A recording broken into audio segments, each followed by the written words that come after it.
Many Like Jesus presents a study series preparing the saints to face and defeat the schemes of the New World Order. God's plan in the Scriptures is to have many sons like the one who pleases His heart. Test everything. Hold fast to what is good.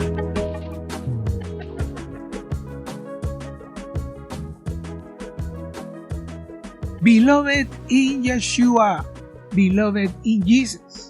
In this video, we are going to review Psalm 110 verses 2 and 3 to find with precision how exactly the Father will fulfill the promise He made to Jesus. Sit at my right hand until I make your enemies a footstool for your feet. This is the continuation of the video called Why Jesus is Not Coming Soon, based on Psalm 110, on the promise that the Father made to the Son, sit at my right hand until I make your enemies your footstool. It will be ideal if the person that is listening now have already seen the video one, but that is completely out of my control.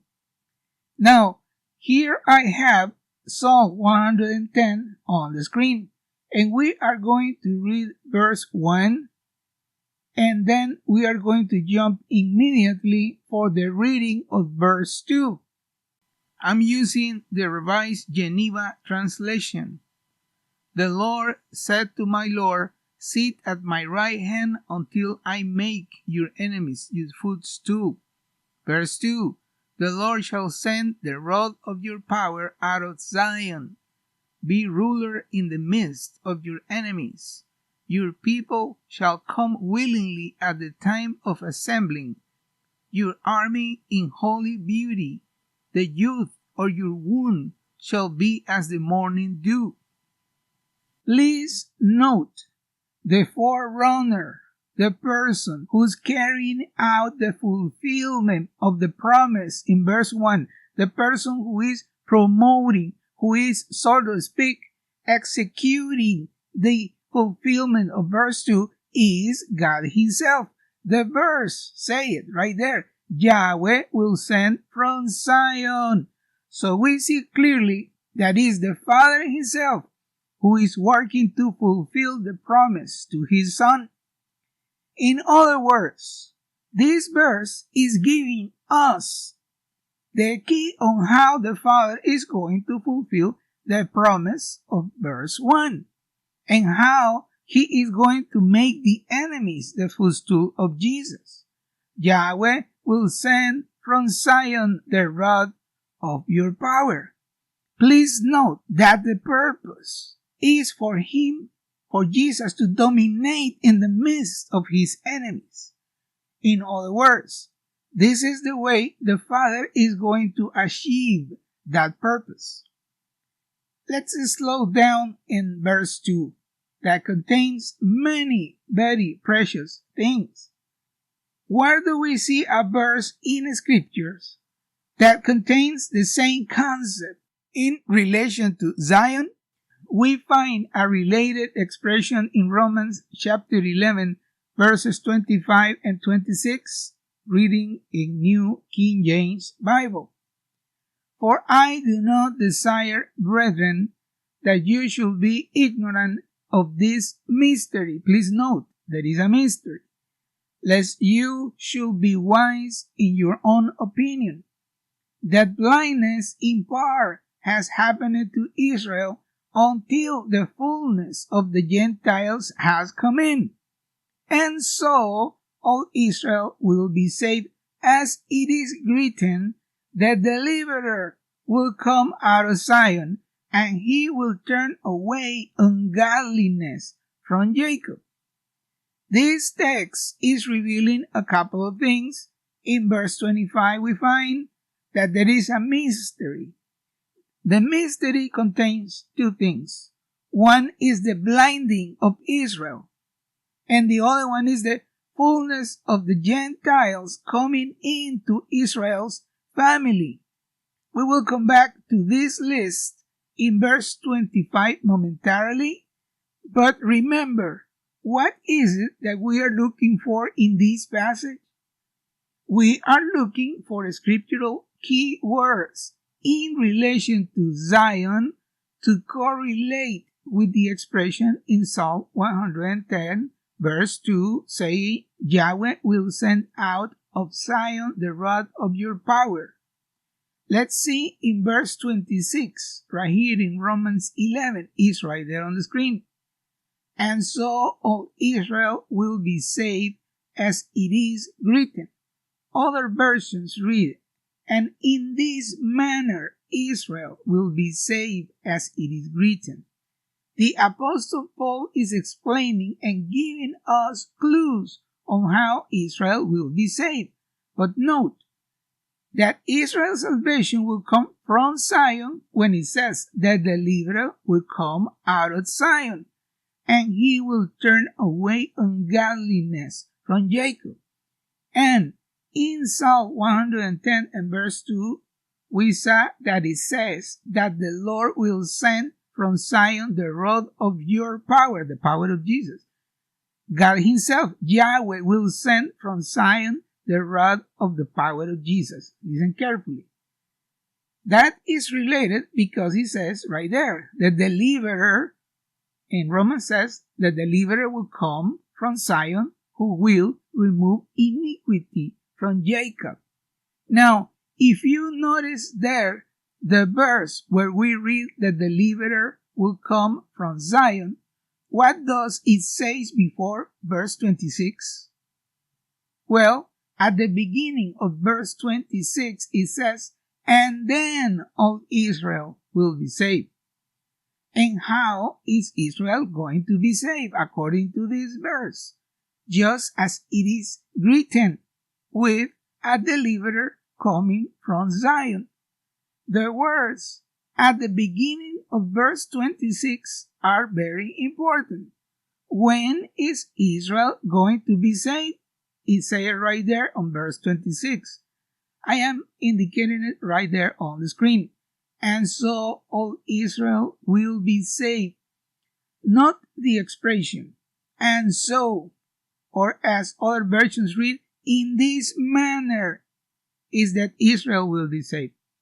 So the apostle explains how the expression Zion is related to Israel being saved.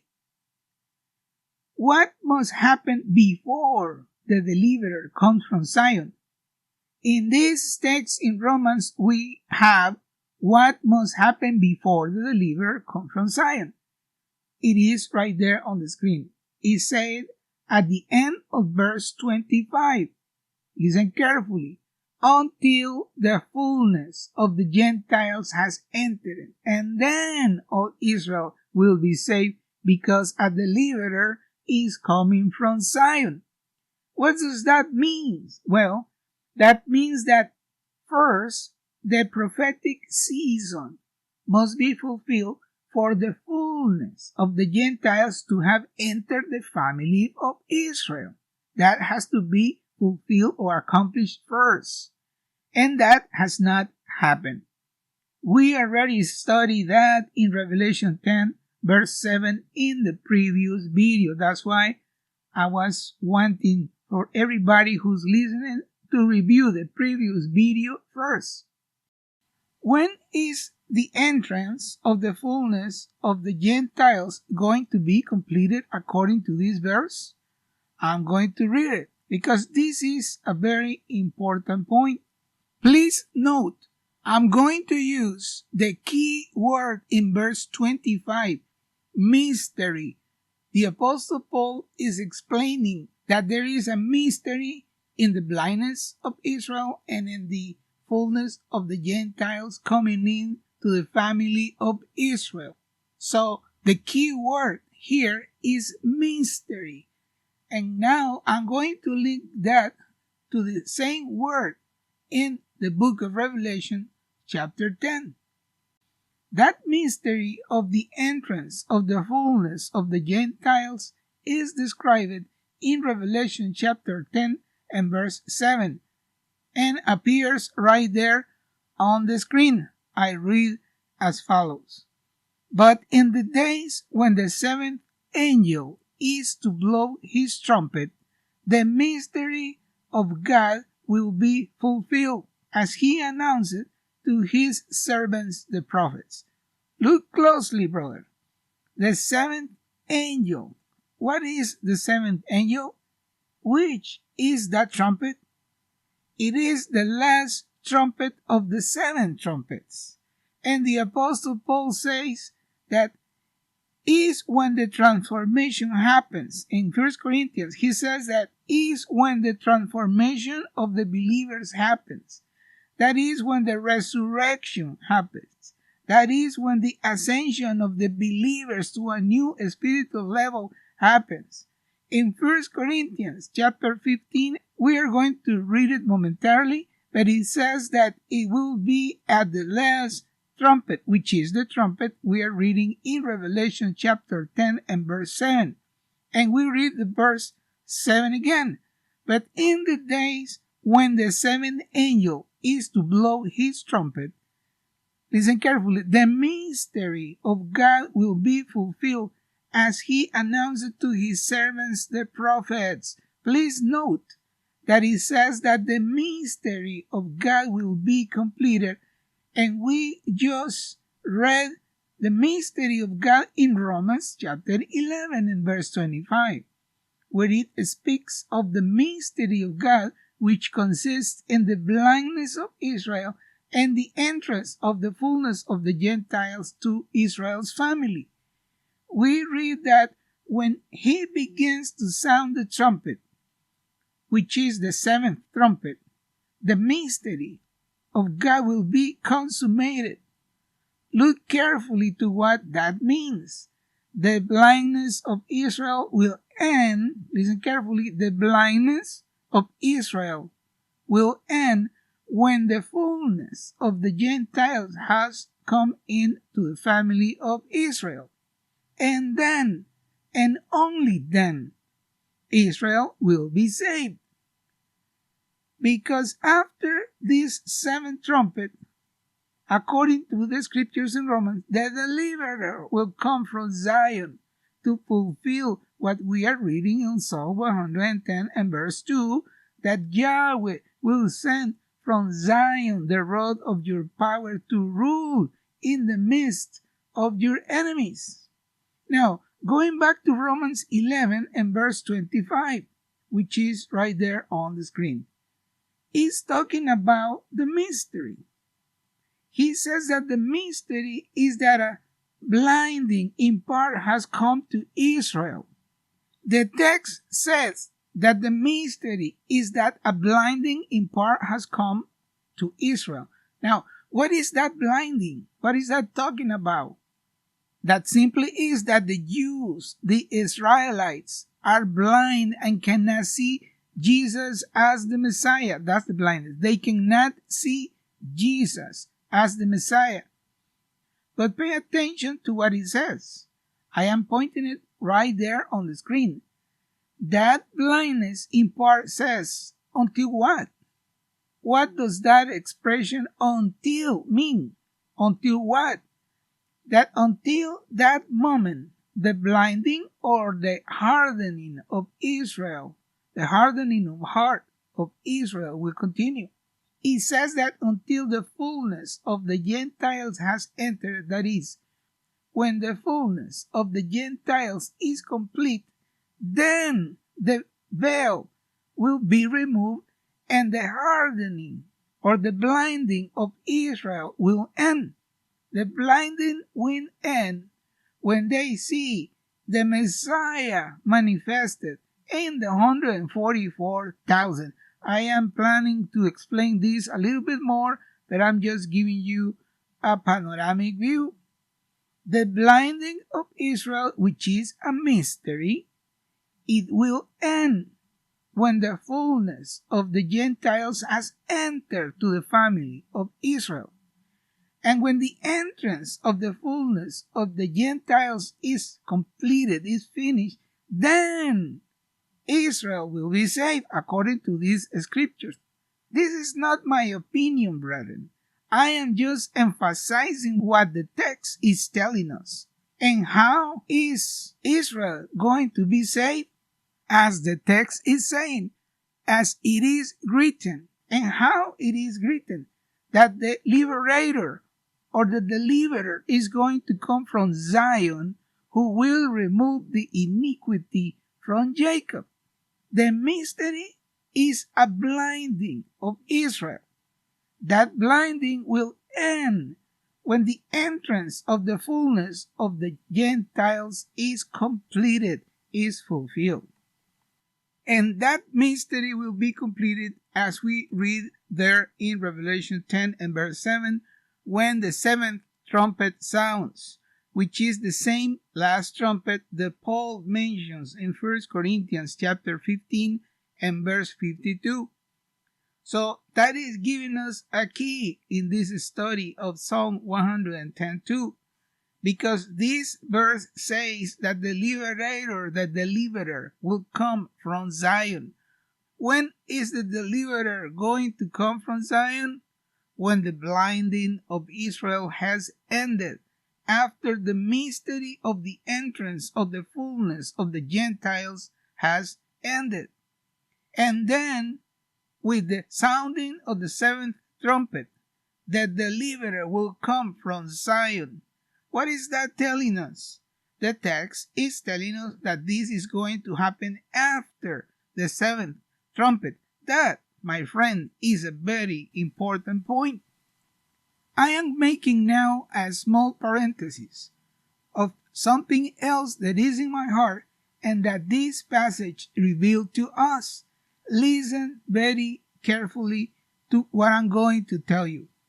I am not a prophet, nor the son of a prophet, but may the heavens and the earth be witnesses of what I'm going to tell you, and may the Almighty himself, whose eyes observe the children of men, also be a witness of what I'm about to tell you.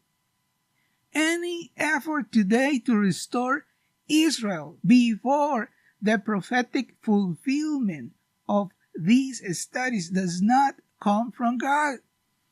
It will not be the United Nations, nor the government of England, nor any other human government that will declare the restoration of the nation of Israel. God has already established when Israel will be restored, and I am showing you in the scriptures. There can be no restoration of Israel whatsoever according to the plans of the Most High in the scriptures, without ending the blinding of Israel first and the entry of the fullness of the Gentiles into the family of Israel, which, as we already reviewed, will be until the seventh trumpet sounds. I declare, based on the scriptures and with the videos that I have already posted on my YouTube channel, that the Israel of today is not the biblical Israel, that today Israel is carnal, is secular, is wicked, that today's Israel has been established for political purposes, that the political and wicked state of Israel today that we see on the news every evening is a trap for the nation set by Satan, so that when the true Israelites come in the 144,000, the hatred of the nations that will fight against them will be ready, that what is written in Psalm 2 may be fulfilled, saying, "The kings of the earth set themselves, and the rulers take counsel together against the Lord and against his anointed. But as it is written, he who sits in the heavens shall laugh." That today's Israel is not bearing witness of the true God of Israel, that a high percentage of the families that came from Europe to Palestine are not Jews of the line of descent of Shem or Semites, but they are families of Gentiles that converted to Judaism centuries ago in Europe, in Russia, and Poland and Ukraine. It is proven that Netanyahu's real name is Milejkowski from Poland, and that his family converted to Judaism and changed their surname to Netanyahu. Ask yourself as a Christian who knows the scriptures, when in the history of Israel have you ever even conceived the idea of a Gentile leading the people of Israel? Well, Netanyahu is a Gentile from Poland. He has not Semitic DNA. I already shared that in my page, muchoscomojesus.com. I have some videos of Jewish rabbis who are waiting for the Messiah to come to restore Israel, and that is why they do not accept the current secular and political government of Netanyahu. Up to this point, I leave this small parenthesis here of what the scriptures we are studying reveal to us. I have several videos explaining this topic of Israel on my YouTube channel. He who has an ear, let him hear. Now I read on Psalm 110 and verse 2 that appears right there on the screen. I'm using the Lexham English Bible. Yahweh will send out your mighty scepter from Zion. Please note carefully. He will send it from Zion. Yahweh will send from Zion. We already know when Jehovah is going to send from Zion, according to the doctrine that Paul is giving us in Romans. When it is going to happen that Jehovah will send from Zion the rod of his powers to end the blinding and for the salvation of Israel? When is that going to happen? When is that going to be completed? After the seventh trumpet, the mystery says, will be consummated, as we read and compare Romans 11 verse 25 with Revelation 10 verse 7, where it says that this mystery will be completed with the sound of the seventh trumpet begins, and then Yahweh will send the rod of your power from Zion. And that clearly is going to happen after the seventh trumpet. I am aware that there are some who speak of the 99 trumpets of Israel, but there is no Bible or verses for that. And others say that the trumpets refer to the trumpets that were customary at Jewish weddings. Well, but that does not add up either, because there are no verses that say that. There is no reference, any reference, from the writings of the apostles in the New Testament, where they relate the trumpets that were used at weddings with these events that the text is telling us about. So that has no basis in the Bible whatsoever. Now there is another verse that I want us to take a look, and that is in Revelation chapter 14, because it is talking to us specifically about Zion, and it says in chapter 14 and verse 1, which appears right there on the screen. Then I looked, and behold, the Lamb stood on Mount Zion. Look carefully. Over there in Psalm 110 and verse 2, it says that Yahweh will send from Zion. And who are in Zion with the Lamb of God?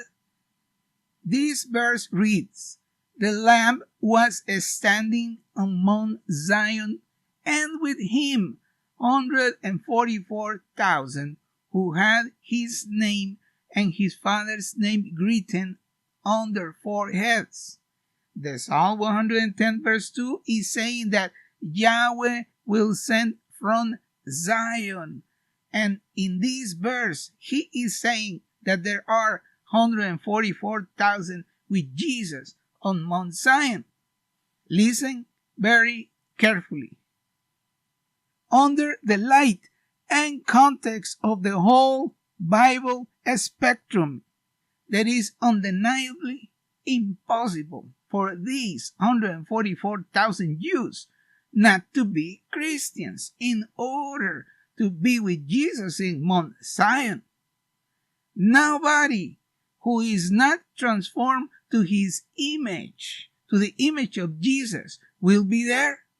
That's scripturally impossible, even if that does not fit the narrative of your end-time doctrine. Now, please pay close attention. What we are about to read, what it follows, is the reason why I mentioned in my teachings the 144,000 along with the Gentiles overcomers of the seven churches at the same spiritual level. My brethren, this is precious. What we just read in Revelation chapter 14 and verse 1, that these 144,000 who are with Jesus in Mount Zion had his name and the name of his Father written on the forehead. But now, in Revelation chapter 3 and verse 12, which appears right there on the screen, we have a promise, the promise of Jesus to the overcomers, saying, and I'm using the New King James Bible, Revelation chapter 3 and verse 12, he who overcomes, I will make him a pillar in the temple of my God, and he shall go out no more. I will write on him, on whom? The overcomer. I will write on him the name of my God and the name of the city of my God, the new Jerusalem, which comes down out of heaven from my God. And I will write on him my new name. Please note carefully the same exact characteristic of the 144,000 in Mount Zion in chapter 14 in verse 1. Now Jesus is promising to Gentiles in Revelation chapter 3. And specifically, he says right there, right in the very next verse in Revelation 3, in the verse 13, he who has an ear, let him hear what the Spirit says to the churches, plural. Please pay close attention. That means that apart from this church in Philadelphia, he is referring to all the Gentile churches. The scriptures are clearly stating that the Gentile overcomers of the seven churches will be ascended to the same spiritual level of the 144,000 in Revelation chapter 14. It does not say that that is for all Christians. It specifically says that that is for overcomers only. I think this is a very wonderful, hopeful, and awesome detail for us as Gentiles. For us, it's very satisfying to know that we as Gentiles also have the opportunity to obtain the awards that the 144,000 will obtain. This was just a small note that is in my heart that I want to share with you that gives us hope. My brethren, do you realize what we are studying here and what are we finding in these scriptures? You who are listening to me, look closely. You are being invited. You have the opportunity to be a participant in the fulfillment of the prophecy of Psalm 110. The opportunity to become an overcomer is being presented before you. You can become a protagonist, brother. You can become one of those who will reign over the nations. But, brother, your participation in the promises we are finding in this study require you to refocus your Christian daily walk. You must make new decisions. You have to stop. You have to sit down. You have to think and ask yourself what changes you need to make in your life that are not leading you to obtain the higher rewards from God the Father.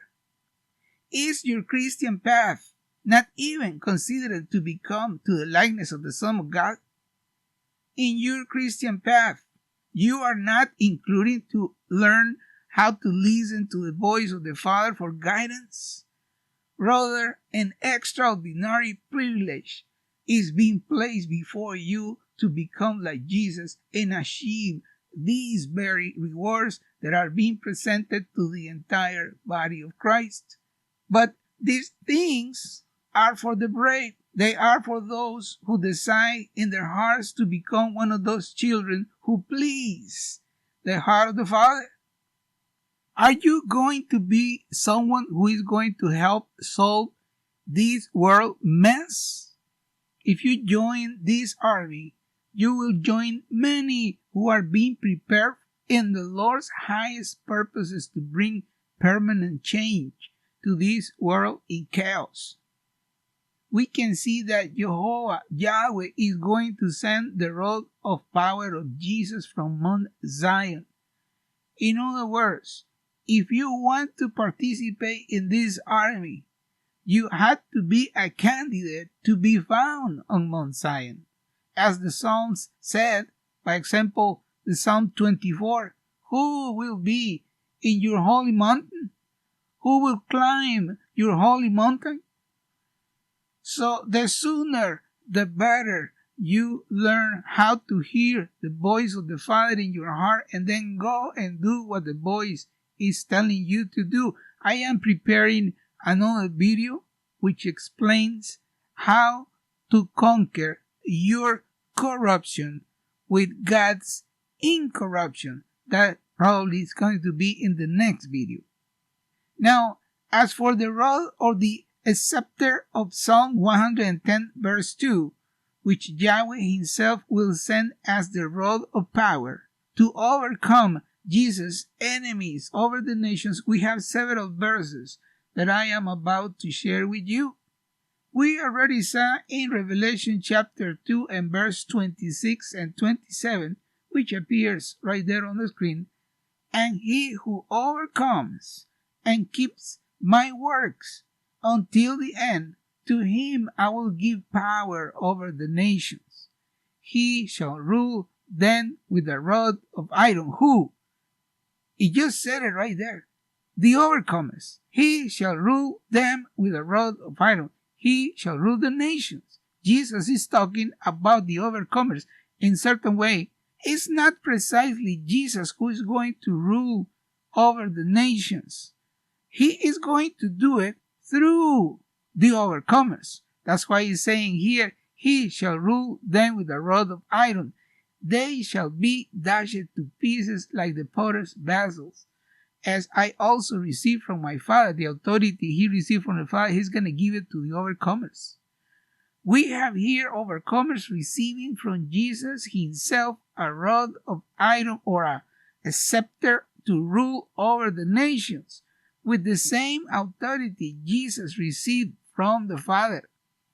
In the book of Revelation 19 and verse 14, we find an army with Jesus saying in the New King James Version, and the armies in heaven, clothed in fine linen, white and clean, followed him on white horses. Now out of his mouth goes a sharp sword, that with it he shall strike the nations, and he himself will rule them with a rod of iron. He himself treads the winepress of the fierceness of wrath of Almighty God. In Psalm 110 and verse 3, the Hebrew Spanish interlineal Old Testament, as shown on the screen, reads what is described as an army of the holy ones or beings of light that emanate splendor. In Revelation 19, we see Jesus described as striking the nations and ruling with a rod of iron or a scepter of a king. My conjecture is based in what the Bible says in many verses, that many will become like Jesus to the same measure and stature, to the fullness of Christ. In other words, the army is the manifestation of Jesus himself in many like him. Yes, is Jesus, but is Jesus manifested in many brethren like him, as described in Romans chapter 8 and verse 30. For whom he foreknew, he also predestined to be conformed to the image of his Son, that he might be the firstborn among many brethren. Listen to that. I read it again. That he might be the firstborn among many brethren. Please note the expression, he might be the firstborn among many brethren. And out of the mouth of the army in Revelation 19 comes a sharp sword to strike down the nations. They have been trained, as we saw in Revelation chapter 2, that they are going to rule the nations. This army is going to be used by God to punish the nations.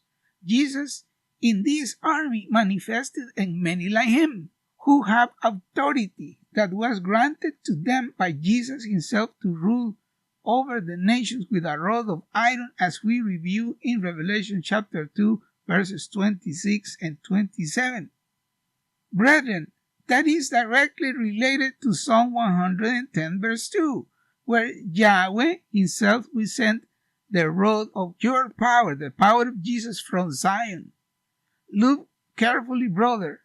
Other places where he mentions about the rod of the scepter is in the book of Revelation chapter 12 and verse 5, and reads in the New American Standard Version.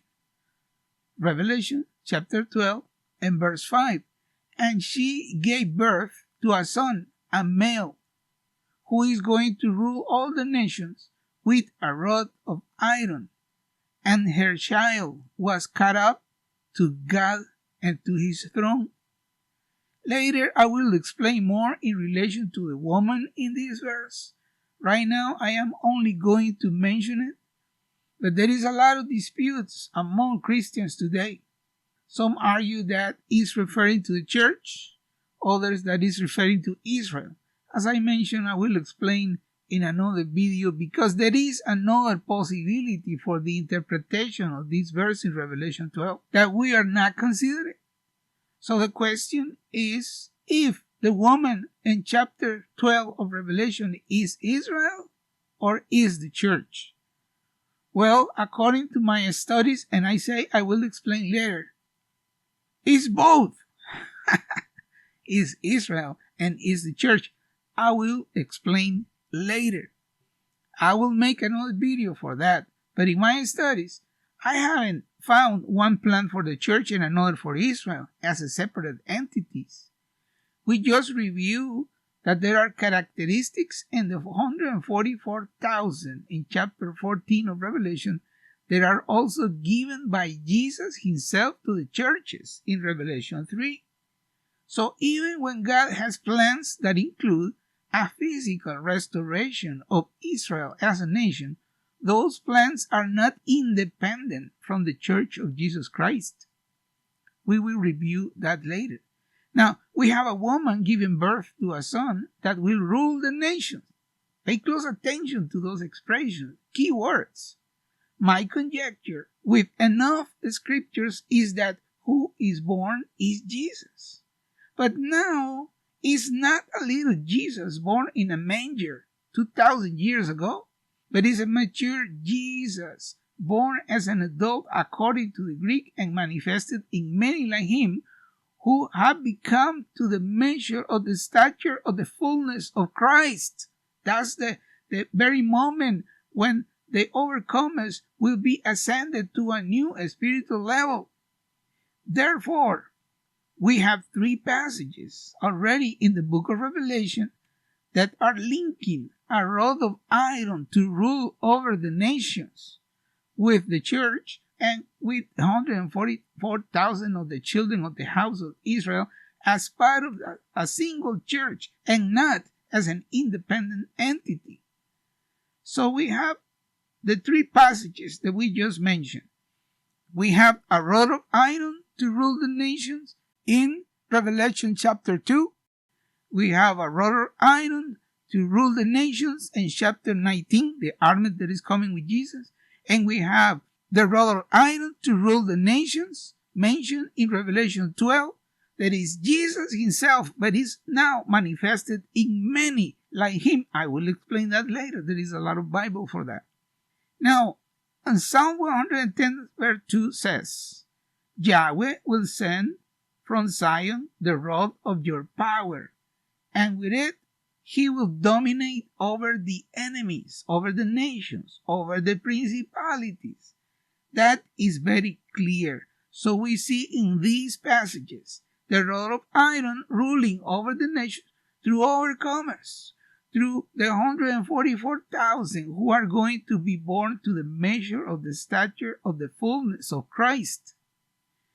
Now, in Psalm 110, we move to verse 3. Your people shall be volunteers in the day of your power, in the beauties of holiness. From the womb of the morning, you have the dew of your youth. Reviewing this verse superficially, we find a couple of key words. Your people will be offered to you voluntarily. The expression your people in Hebrew is actually an army. Look at this same verse in the New International Version. Appears right there on the screen. Your troops will be wheeling on the day of battle, array in holy splendor. Your young men will come to you like dew from the morning womb. The Septuagint, which for those who don't know, is a version of the Old Testament from Hebrew to Greek. I have a copy of the Septuagint Greek to English. Psalm 110 in that version appears on the screen. With you is the sovereignty in the day of your power, with the brightness of your holy ones. From out of the womb, before the morning star, I engendered you. So, keywords or concepts we find in the translations of this verse 3 indicates that there is an army where the warriors voluntarily offer themselves to fight in the day of his power. We also find that the same fashion as Revelation chapter 19 specifically described it as an army so holy that are with Jesus in heaven coming to earth. We have a description that their holiness level is so high that they emanate brightness from themselves. They emanate a splendor. There is also a reference to the words womb, which appears in all previous translations, linked to what the Bible calls here the morning star in the Septuagint. That expression also appears in the book of Revelation chapter 2, where in verse 28 Jesus is declaring the overcomers of the seven churches. He's calling them morning stars. In Revelation chapter 22 and verse 16, Jesus is declaring that he himself is the morning star, linking in that verse, in that expression, morning star, to David's kingship. I already posted a video with a title which is a reference to 2 Peter 1:19 that reads in New King James Bible, until the day dawns and the morning star rises in your hearts. I am placing on screen how it looks on my YouTube channel for those who are interested in reviewing that video called The Morning Star. Now, the relation in the scriptures given to the expression the day of his power and the dawn of the day, or in the Septuagint, the womb before the morning star, according to my studies, is a direct connection to the beginning of the millennium and the first resurrection described in the book of Revelation chapter 20 that we will review later. If you notice also, there is a connection of the dawn of the day, the wound, and the expression in 2 Peter 1:19 where it reads, until the day dawns and the morning star rises in your hearts, with the expression, from out of the womb before the morning star I engendered you, as we reviewed in the Septuagint.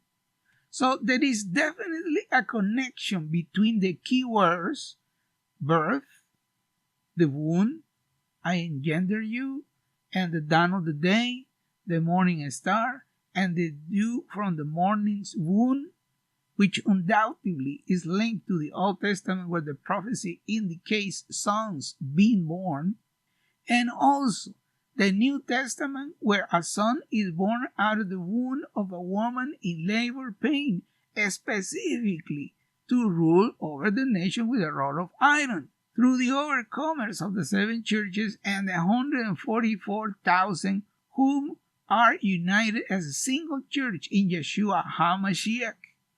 I am aware that you are probably not familiar with all these concepts and key words, but definitely this is providing you an introduction to superficial Bible interpretative alternatives for your review. To finish this recording, let's read our base scripture for this study. Psalm 110 verses 1 to 3 reads in the New International Version, the Lord says to my Lord, sit at my right hand until I make your enemies a footstool for your feet.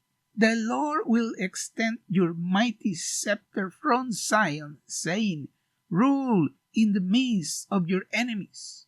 Your troops will be willing on your day of battle, arrayed in holy splendor. Your young men will come to you like dew from the morning's womb. Now let's go to a little conclusion of this study. Conclusion to the question, how exactly is God the Father going to fulfill the promise he made to Jesus? Sit at my right hand until I make your enemies a footstool for your feet. In this study we found keywords or phrases that link this prophecy to the New and Old Testament scriptures. We found in Psalm 110:2 that God the Father will fulfill his promise as follows. He will prepare an army of holy ones full of splendor to the spiritual level of Zion. The rod of power or the scepter of power that the Father will send forth from Zion will be accomplished using the 144,000 and the overcomers of the seven churches. That's the way the Father is going to fulfill the promise to Jesus, which is described as an army that received power and authority from Jesus himself to rule over the nations with a rod of iron, or the kingly scepter of power. The scriptures of the Bible links key words such as morning, the morning star, the womb, and expressions like until the day dawns and the morning star rises in your hearts, as described in the apostolic writings of 2 Peter 1:19. That indicates a spiritual birth of the army to the stature of the measure of the fullness of Christ. Yes is Jesus, but manifested in many like him. Yes is one, but is one army. This concept correlates to the book of Revelation chapter 12, where we find a woman in labor pain giving birth to a son that is specified in verse 5. He was born to rule over the nations with a rod of iron, revealing that the son who is born is not an individual, but many to the stature of the measure of the fullness of Christ. Using the words of Jesus himself in Luke 20 and verse 35, saying, "Those who are counted worthy to attain that age and the resurrection from the dead." There is a new age coming according to Jesus. This world is about to be changed forever, and many believers are being called to a prophetic season of training believers that are focused on understanding God's higher purposes that requires our walk be directed towards the likeness of the Son. And with this, I close this video, and don't forget to share this video with your Christian friends. Hopefully, the listener will be motivated to review these scriptural concepts and all the given verses. May the peace of our Savior and Lord Yeshua HaMashiach be in your heart. All of these videos in the series are available in the English section of muchoscomojesus.com, or you can subscribe to our YouTube channel, Many Like Jesus. Feel free to use these videos to study yourself, a home study group, or a class in your congregation. And remember, to have many sons like Jesus is God's end-time plan in the Bible to resolve the chaos of this world. Many Like Jesus is a ministry of muchoscomojesus.com.